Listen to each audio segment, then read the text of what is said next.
From the latest on Caribbean cruises to kosher safaris, pilgrimages to Jewish Eastern Europe, and award-winning wines and international cuisine in sun-drenched Tel Aviv.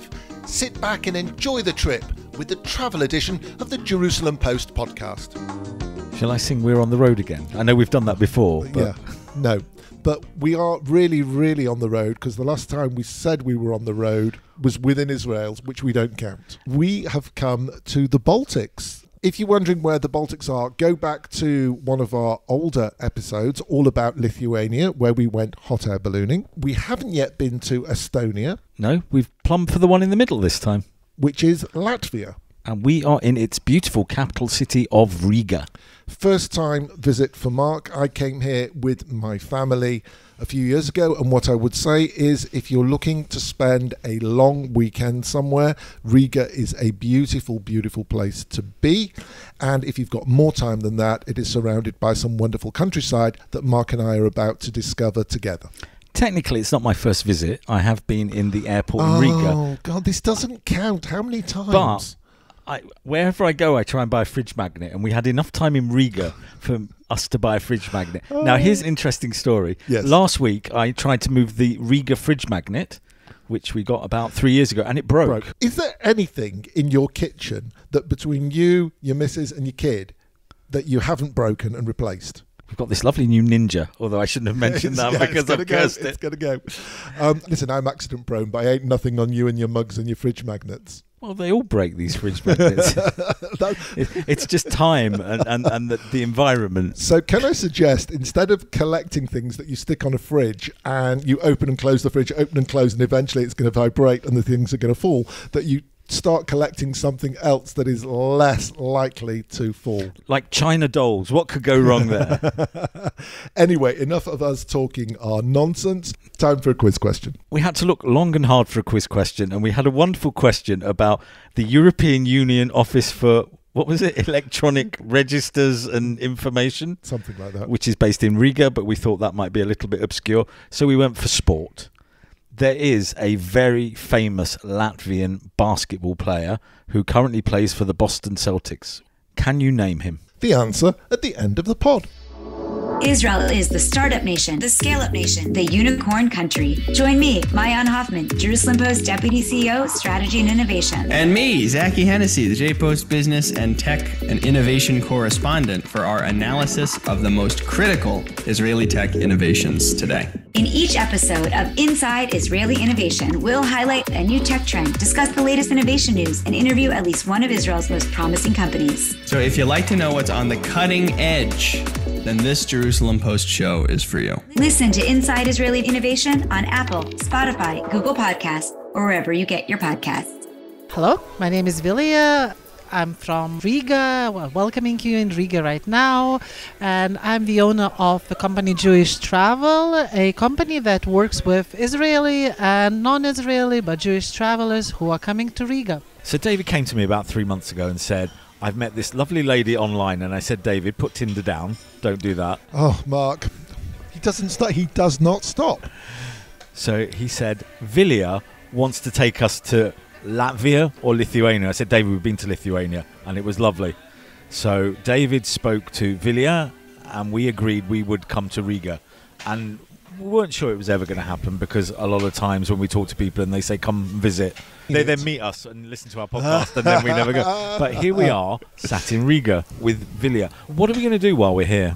So you've just arrived, and we just had our first lunch, which I hope you enjoyed, and we have a full day to discover Riga, starting from walk in the city center. We will stop at the market, we will go further to the Riga Ghetto museum, and then to Art Nouveau to discover all the beauty of Riga's 20th century architecture, and we'll finish in the old town. So today is for Riga. And the last day again, it will be for Riga and the surroundings. So you will go to Rumbala, which is a very well-known memorial place. Meet the Vice Mayor of Riga and to Janis Likpe Museum. So basically you have all full days. Just maybe a couple of thank yous at this point. Who do we have to say thank you to for hosting us? Latvian investment agency is really happy to welcome you to Riga together with Air Baltic and together with Radisson Riga Hotel, which is hosting you, and I hope that you will have a nice sleep while you're in Riga. We've taken a walk across Riga. We've been through an amazing market selling cheeses and fruits and vegetables, and now we've come to the other side of the city. The other side of this downtown area. We've come to a really fascinating part of the city. Rather than me explaining it, I will introduce you to our next guest. Can you tell us who you are? My name is Menachem Barkan. About 19 years ago, I took it upon myself to memorialize the Jews of Latvia. My father, Natan, was the chief rabbi of Latvia, and he has passed away, and it came to me to continue his work. In the time that this museum has been opened, even with the period of COVID, 200,000 people have passed through the doors. We've published dozens of books, and what's really important, what our real goal is not only to remember the Holocaust and to memorialize it, but to also make sure that those details are not changed.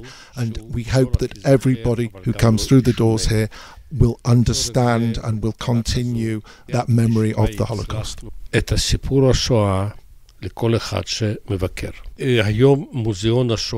Right now, we're basically operating in a non-converted horse stable, thanks to the help of the Latvian government and of the municipality here.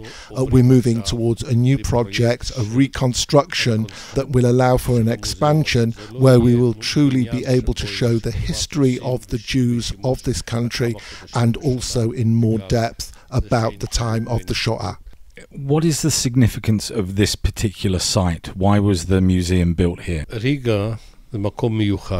location is just across the road or just down the road from the ghetto. Right now today, the ghetto still stands. People are still living in those original wooden houses. So we've built this area as close to it as possible.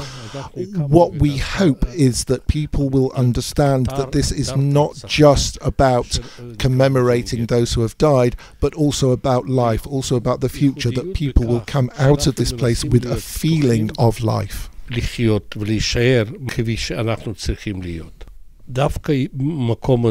fact that we're just about half a mile away from the ghetto, and so many people come here, and there's a new ethos in Riga, in Latvia, of education, and we want to make sure that the people come through the doors here understand not only education about the Shoah, not only education about anti-Semitism, but also education about tolerance.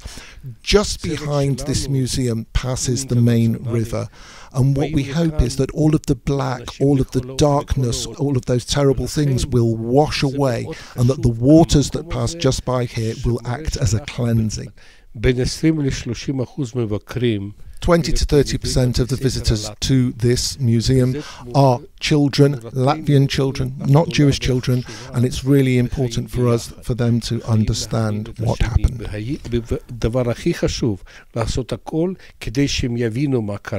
of the unfortunate things that David and I have in making this podcast is we visit places, we stay an hour, 2 hours.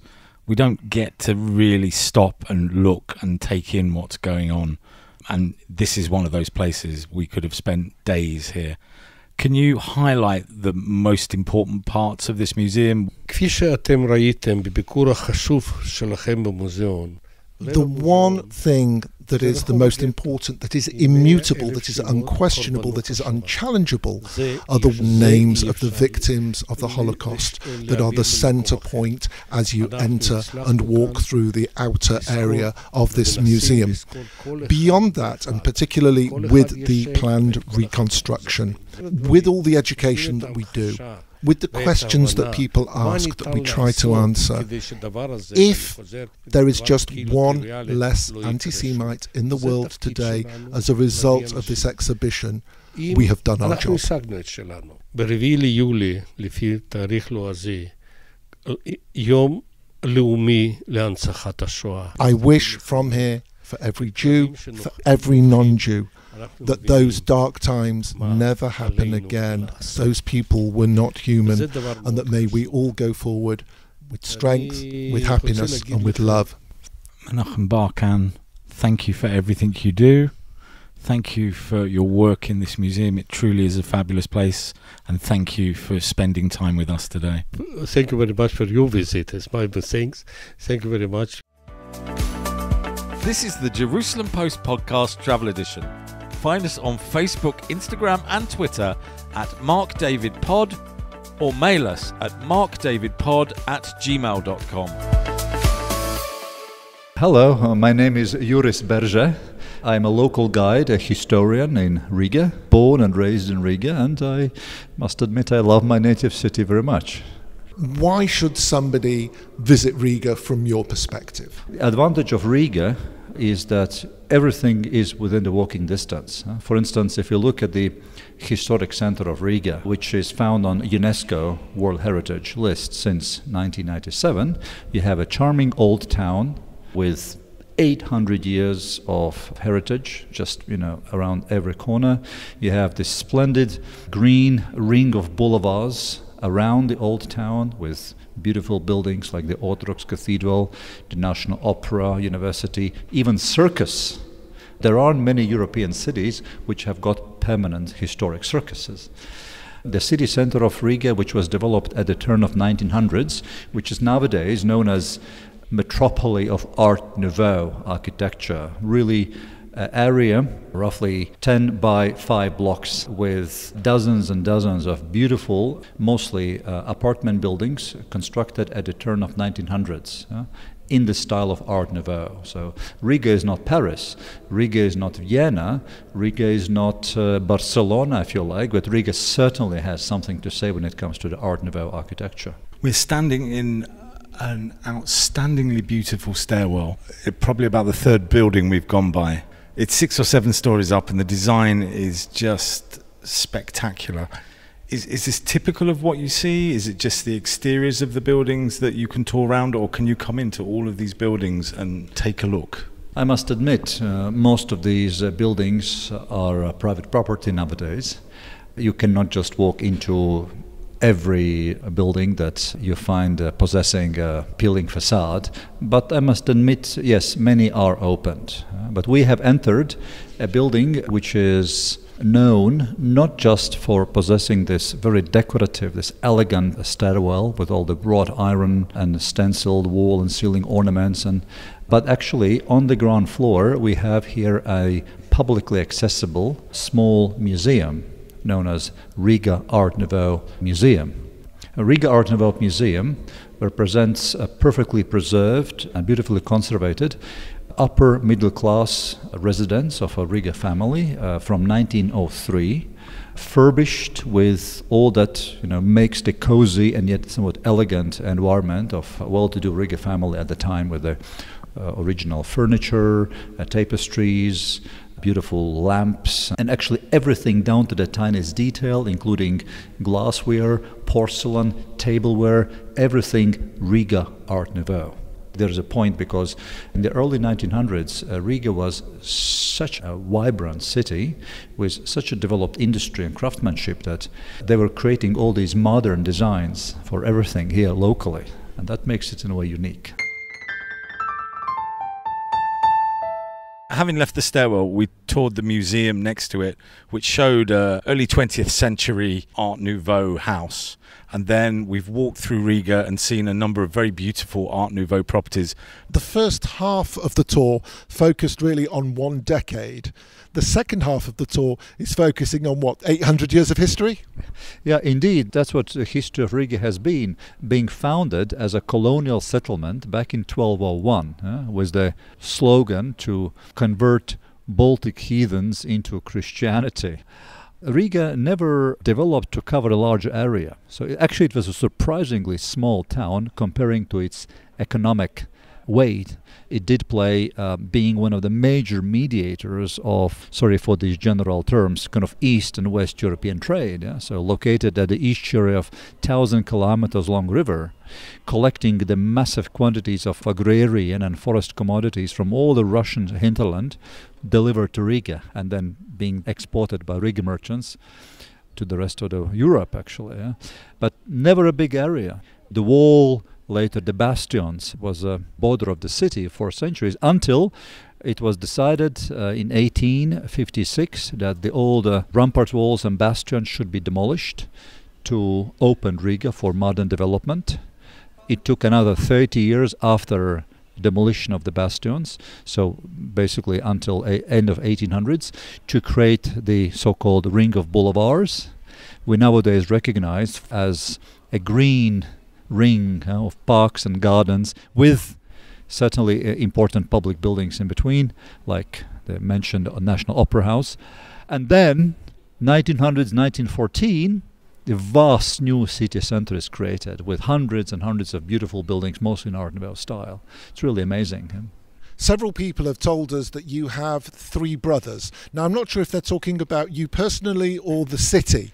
What on earth are the 3 brothers? 3 brothers is a collection of 3 historic homes of local merchants who, as a matter of coincidence, happened to be built wall to wall, but representing 3 different periods of Riga history and 3 different styles. Actually, one of the 3 brothers represents oldest original surviving house of Riga merchant, dated with 1500s.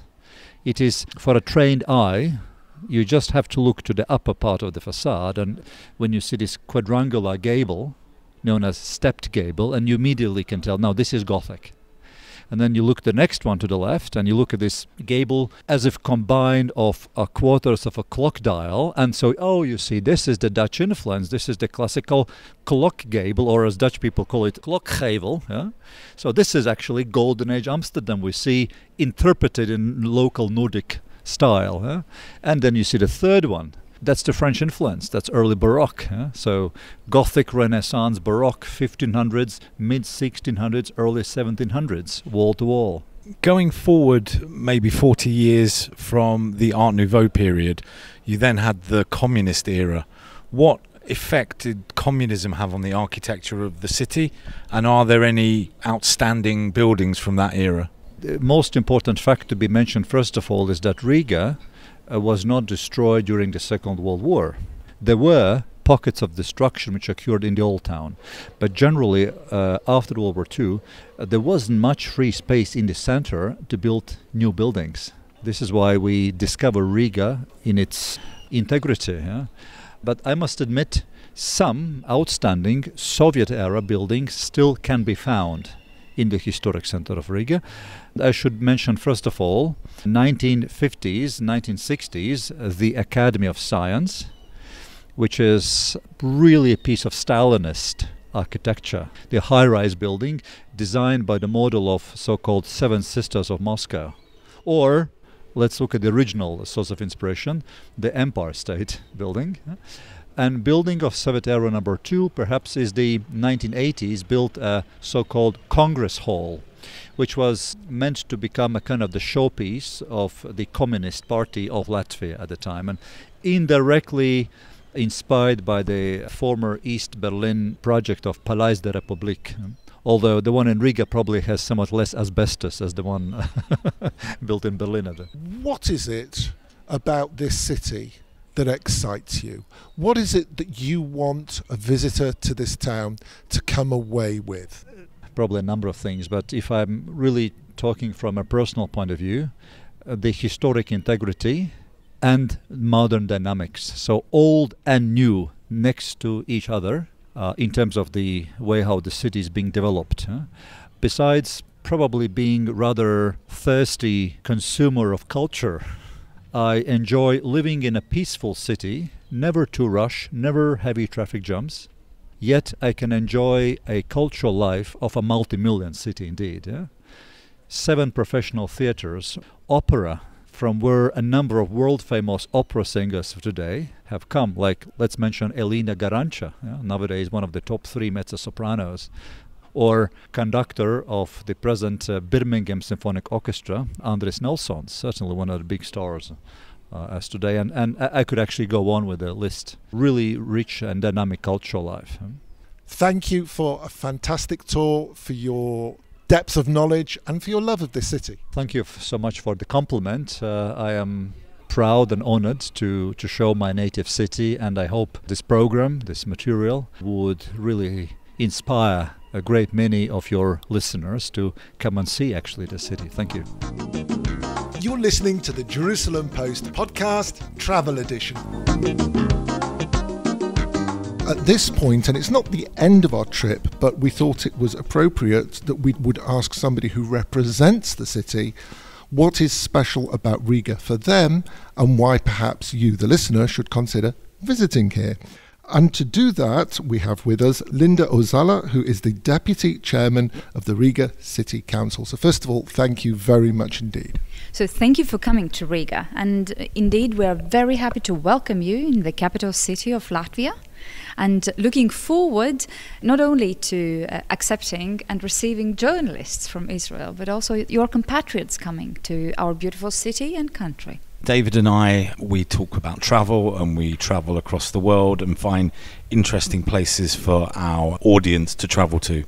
Why would they pick Riga? What we are proud of is a very rich heritage of the city. And in the very introduction, you already mentioned, for example, Art Nouveau. This is a very specific area of Riga, but also if we look back historically, myself, I'm really amazed what happened in my city 100 years ago, when it, in a very short period of time, experienced such a very quick blooming period, a concentration, I suppose, of different kinds of people, ethnically, professionally, that managed to make it a real pearl in our part of Europe. This richness of our society has really benefited us. Unfortunately, we lost quite a lot. During the Second World War, we lost a lot of people in our society, a lot of brain, a lot of potential, creative potential for our country. And of course, afterwards, we had 50 years of occupation, which also suppressed our creativity and ability to create and make a prosperous place. Nevertheless, I'm absolutely sure that we're able to repeat it and to recover from this very sad period of history. So this richness in society, it is really very, very peculiar. We have always been a multinational city. If you ask me also specifically about Jewish people, people coming from Israel. When I visited your country, your beautiful country, approximately 1 month ago, I was really pleasantly surprised as to how many people have their roots in this region. So this must be, for Israeli people, also very interesting, as this is a place where a lot of goodness that has happened in your country has born here. It comes from here, so it must be interesting to get to know your roots as well. I'll phrase this diplomatically. I guess this is a slightly difficult question. How much do you, as a town, mind, does it bother you if we, as tourists, come to do not just the roots, but also to talk about the difficult period of the Holocaust? There are some countries in this part of the world that really don't want tourism to feature that. Is it something that it's sort of okay to talk about from a tourism perspective? I think it is absolutely okay to talk about it. I'm of the opinion we've never wanted to tear out any pages of our history. I mean, we have to accept the history as it is. We have to take care. Of course, learning from the history, we have to take care of our own safety and security, of our people, of our physical territorial integrity. In our case, in the case of Latvia, it is a very topical issue currently with the war happening very close to our borders. But then, of course, we have to talk about the painful pages of our history.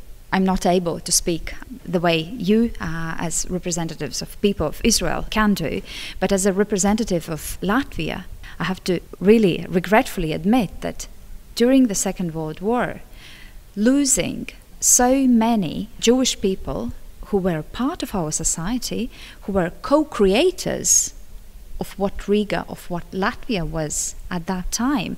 So we have lost, I think, a great source of entrepreneurial spirit. It was present in our society. It was very vivid between the two world wars. And this is something that we, as a country, as a society, also experienced as a great loss. What is Riga City Council doing to bring the centuries of Jewish life, of Jewish history, back for visitors to the city to see? We have several memorial places. Most of them are private initiatives happening in Riga. But currently, which I have also contributed personally quite a lot to, is the development of this new ghetto museum, which is hopefully will be very close to the old town. And I think Riga City Council has really established a very good cooperation with this Shamir non-governmental organization who is behind the development of the museum. What I really appreciate was this very novator attitude of talking about this painful historical page, painful to everybody, but then also with the determination to look into the future so that our people, we as societies, that we go on, we learn from history and go on with a look into the future. I think this very concept, when it comes to life in the city of Riga, we're very happy to be a part of this project. A large proportion of our audience are in the US, and there is a large Latvian diaspora as well in America.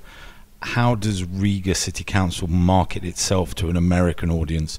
How can it attract people to Riga without at the moment direct flights? Are there plans to bring direct flights in? This is a question to be addressed to our national company, Air Baltic, most probably. I think there's one short period of time we had. It wasn't Air Baltic, but it was another company that ensured direct flights. I haven't heard, to be honest, direct flights are coming. But nevertheless, our national company has about 80 destinations, which is a really great number. So Riga is a hub also in our part of Europe for those who want to travel from America. So it is very easy to connect from Riga also further on. But of course we want people to stay in our city, at least for some days. And I think we have a lot to offer. The climate has become much warmer, actually, compared to my childhood, so it is enjoyable for a longer season now. This is a city that is very elegant, and you will see it not only visually in the streets, the architecture, the city environment, but when you meet people, you will see and meet the Latvian soul. And those are people with very handcrafted hearts. Of course, you can see it and you can learn it only when you come. You know, we are not many. We are approximately 1.9 million inhabitants in our country, but a very unique ones. Handcraft is also something we are very proud, but I think that the way we are, our souls, our hearts, they are handcrafted as well. So it will be an absolute delight for those who come here. You mentioned the improving weather. Who said global warming was bad then? She's a politician after all. I mean, what do you want? A positive spin on everything. From Northern Europe, in addition. Deputy Chairperson of Riga City Council, Linda Uzwala, thank you very much for taking the time to speak to us. Thank you for coming to Riga, and really welcome to everybody who is listening to us.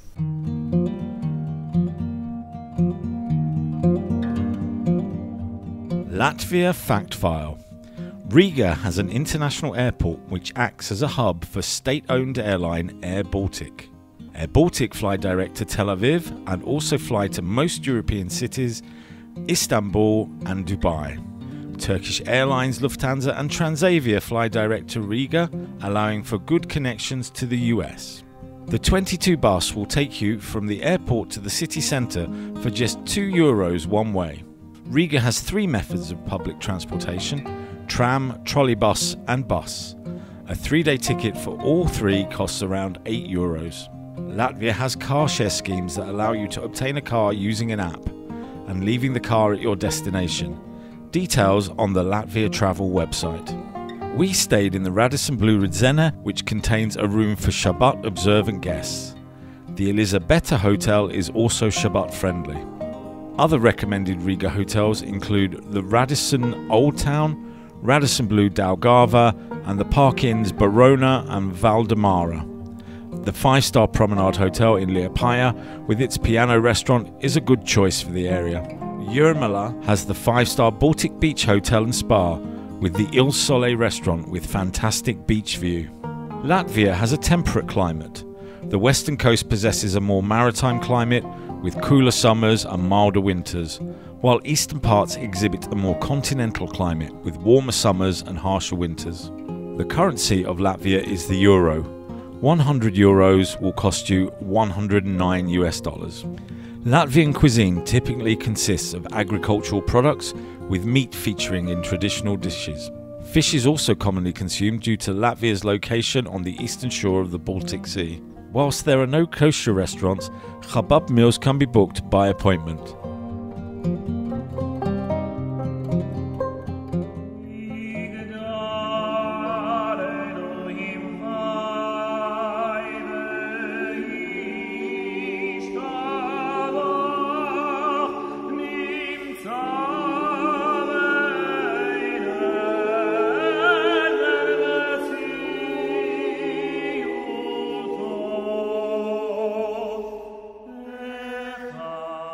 My name is Eliyahu Krumer.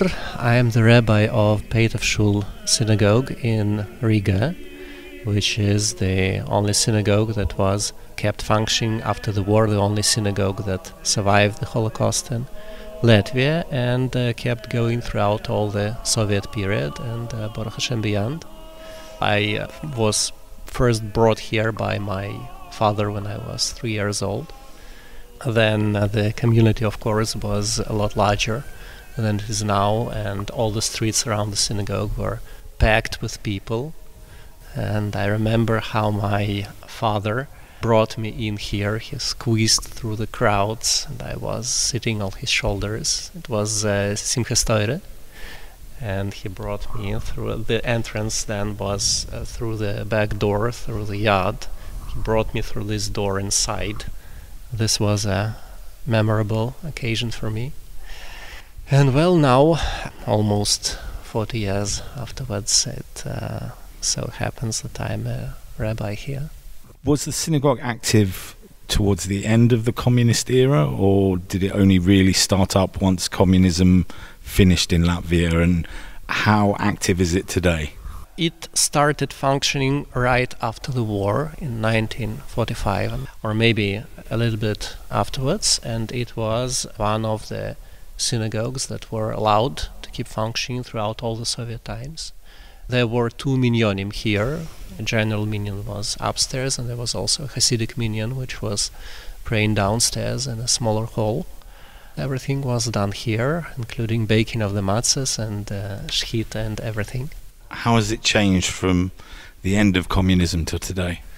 The main change, of course, was that the size of the community shrank dramatically, starting with probably late 70s, when it was increasingly easier and easier to go out of the Soviet Union.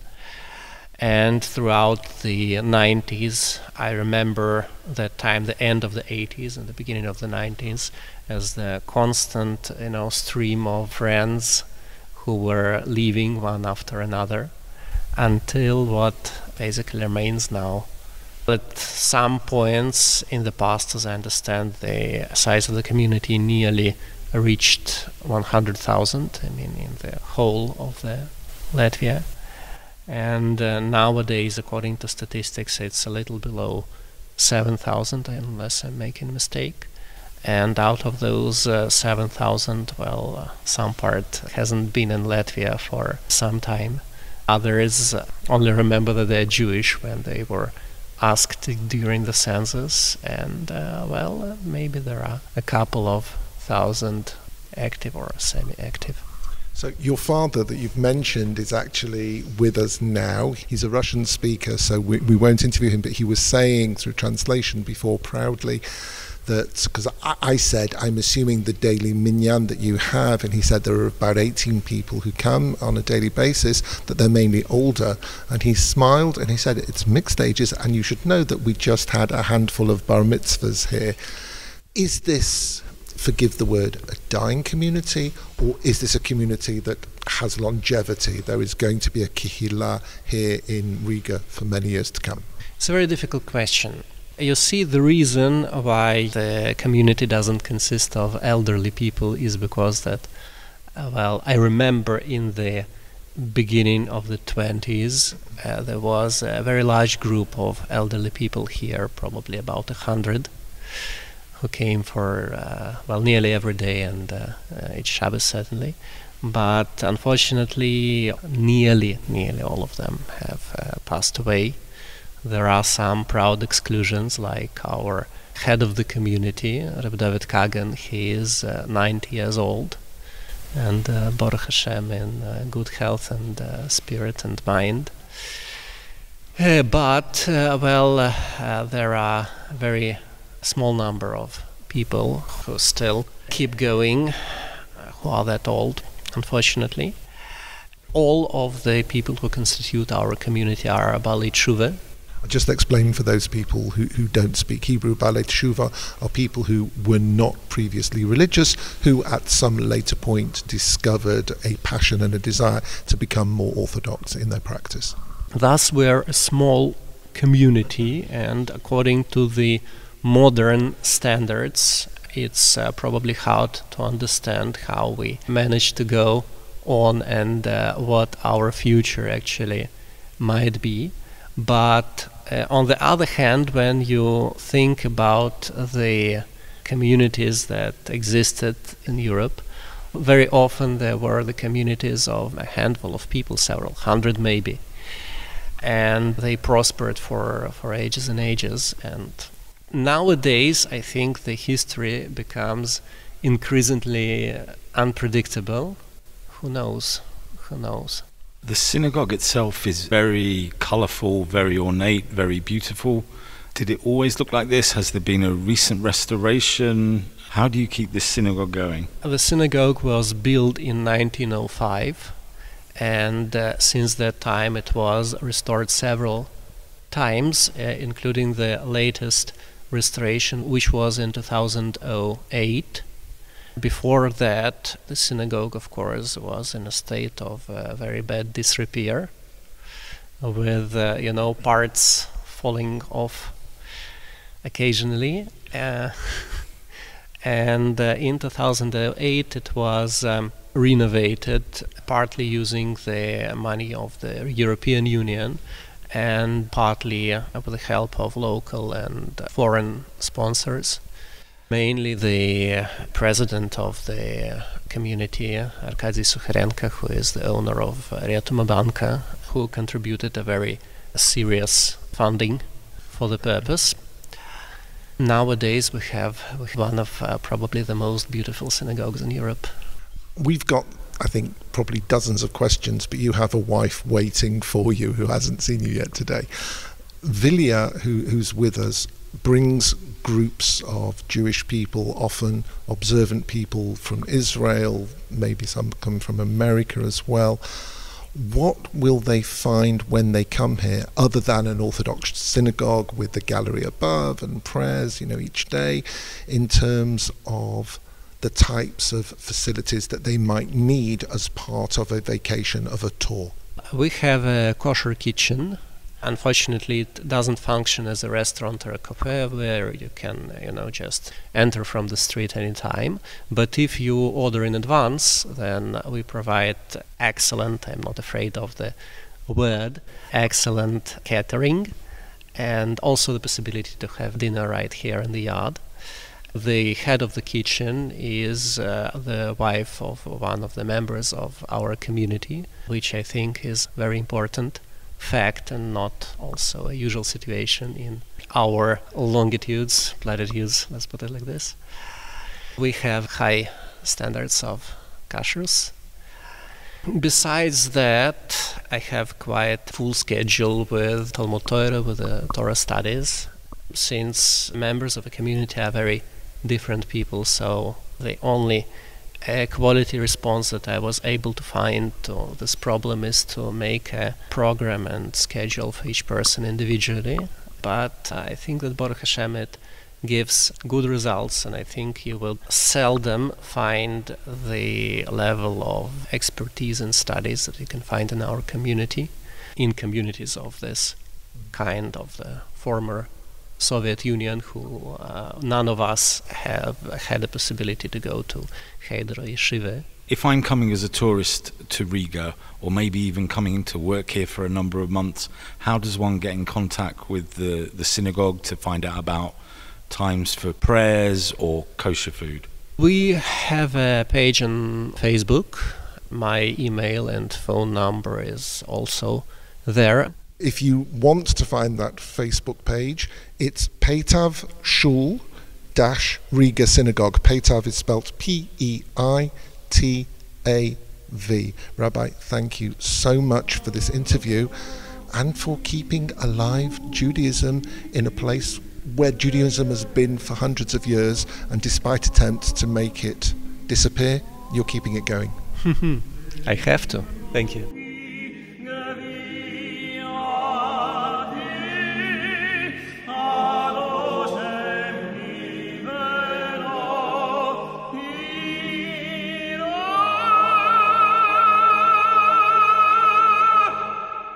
David, can you smell wood? Surrounded by wood. We're in a very dark, looks like a barn. It does. We've come to what is, I think, a concept museum, a memorial. It's to a member of the Righteous of the Nations called Janis Likpe, and also dedicated to his wife Johanna Likpe. We have spent 20 minutes in the very pleasant company of a guide here, and I'll let him introduce himself. Hi, my name is Kilian. I'm originally from Austria, but I am a guide here. I have been a guide here for the last 10 months. Janis and Johanna were born around 1900. They were a couple since 1920 and had 3 children during the 1920 to 1940. Janis worked in the harbour and Johanna was just a simple worker at a grocery store. How do we go from working at the harbour to having a memorial museum and a certificate from Yad Vashem saying you are one of the righteous to the nations? During his time as a harbour worker, he was illegally smuggling drugs and people that fled from the First World War and also from Russia itself. He already had an idea of how to get people across the border with his ways. And he applied that to his family friend at the time, Chaim Smolansky, who gave him the inspiration to save more and more Jewish people. So initially they hid Chaim in their house for 3 weeks. After that, they decided to turn this into an even bigger enterprise to save more Jewish people. This perhaps explains why the museum feels like a barn and why we are standing above what looks like, and I know the dimensions because you told me, a 3x3 room with cots that people would have slept in. What's the significance that kind of opens the door to the rest of the story? Janis saved Chaim's and his family and noticed that his home was not a safe place to hide people in because it's easy to go through the house very quick. So he couldn't warn them if soldiers were to come up at the door.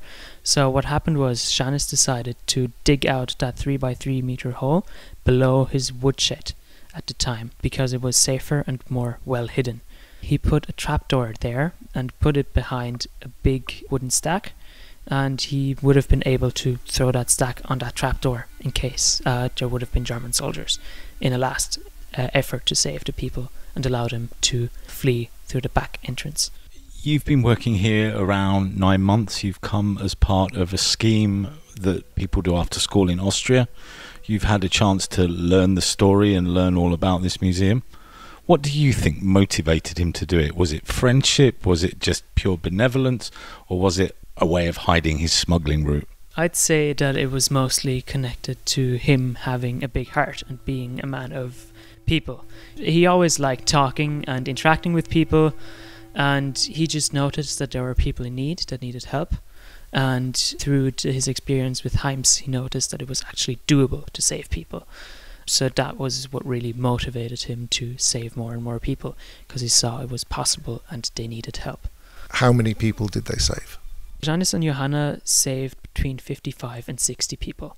The real number is actually not known, but it is just what is estimated by historians because Janis himself did not keep track.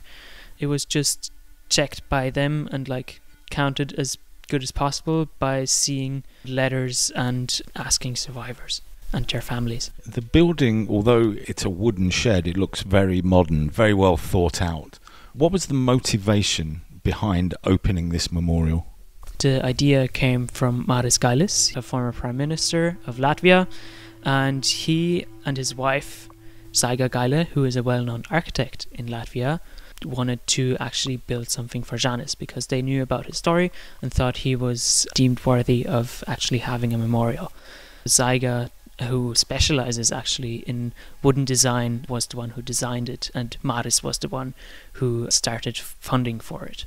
Do you have a website where people can find out a little bit more about the story, and also, of course, details of how to visit this incredible memorial? Yeah, the website is just called lipke.lv. Killian, thank you very much indeed for the passion with which you tell this story, for your interest, and good luck when you go back to Austria to start your studies. Thank you very much. Yeah, I enjoyed my time here and I learned a lot, and I think it's very important for people to recognize stories like that because the Second World War was a very dark time, but I think it's important to actually see uplifting stories as well, to connect with that dark past, to see that there was still humanity in people at the time.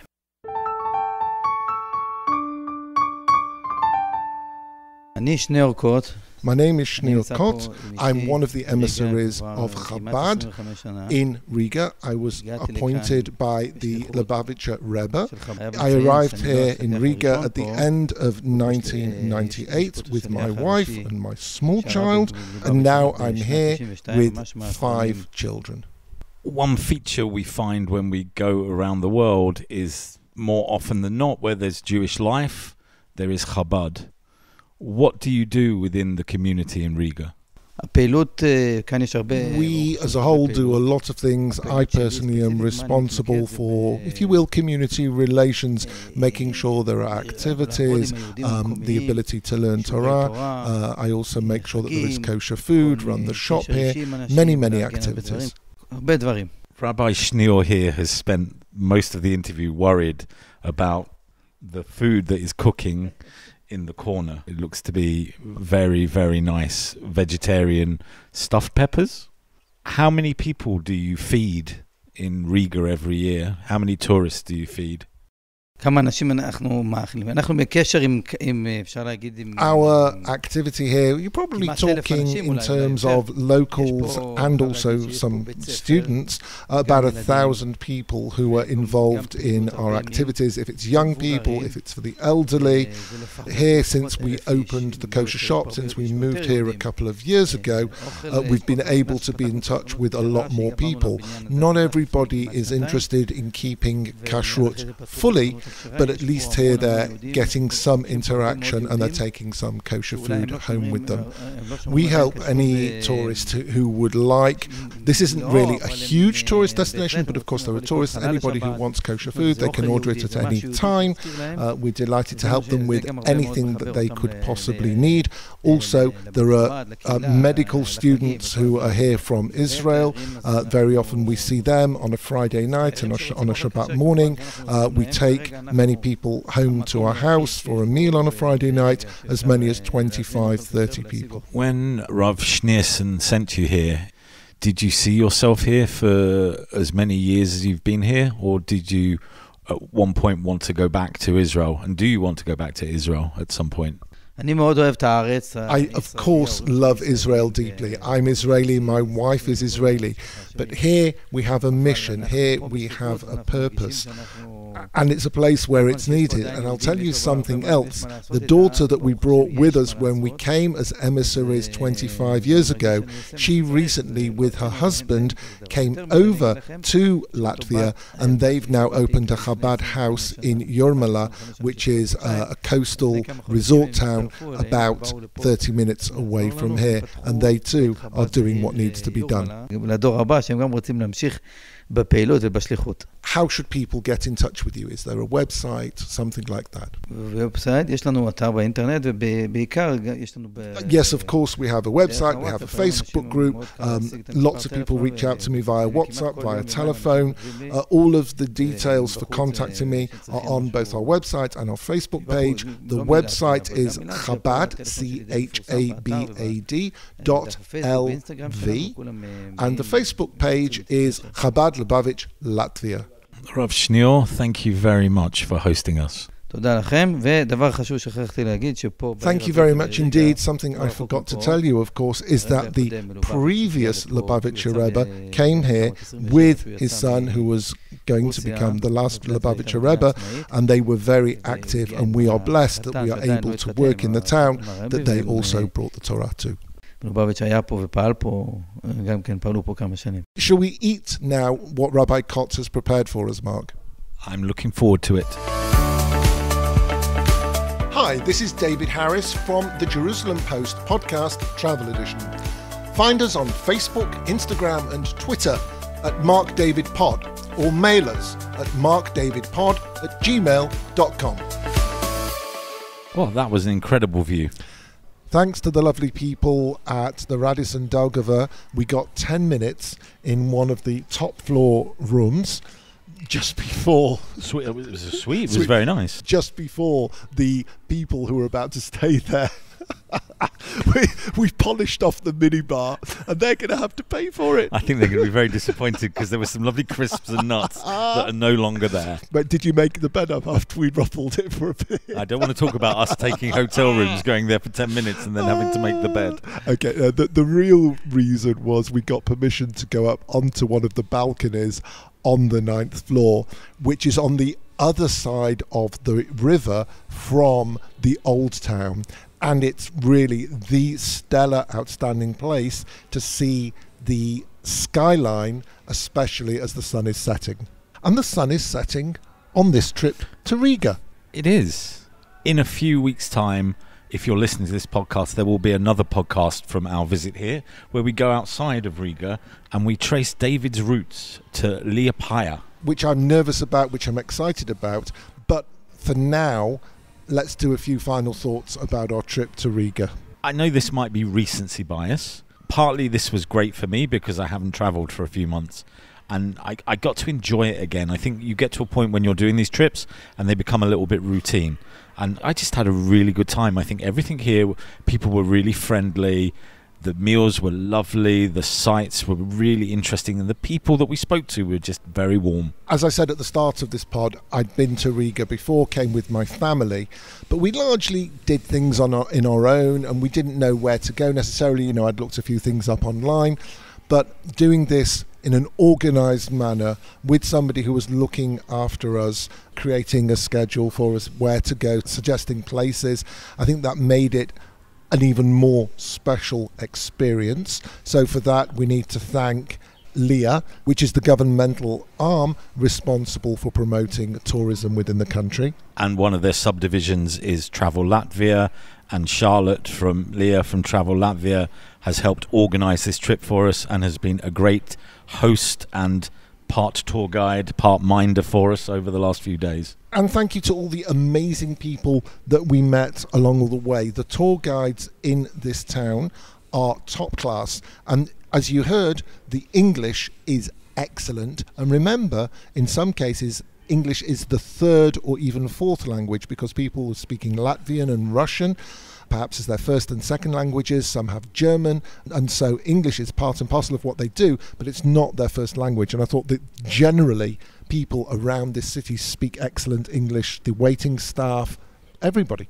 A big thank you as well to the Radisson Blu Radzena, who hosted us, and when they found out we were from the Jerusalem Post, put some very yummy chocolates in the room too. Kosher, as Mark said earlier in the pod, if you are looking for somewhere to stay, not only do they have a room where they have food that is kosher and a Shabbat platter and hot water for Shabbat, but they also have, and it's something that's very hard to find these days, 10 rooms that you can ask for a key. So if you're not using electricity on Shabbat, there's one of the places in Riga for you. Although I think we emptied out the kosher food in the the room for our lunch today, so I'm not sure how much is left. Did you steal either of those beautiful robes from your closet? No, I don't. I never steal robes. What did you steal? No, I polished off a lot of the chocolates that were left in my room, but that's not stealing. They were a gift. Okay, so we've done the thank yous. Let's do quiz question, and then we'll do a final farewell. So the quiz question related to a Latvian basketball superstar, and he's actually from Liepaja, would you believe? He's just signed for the Boston Celtics. What's his name? It's something Ulis. Completely wrong. It's Kristaps Porzingis.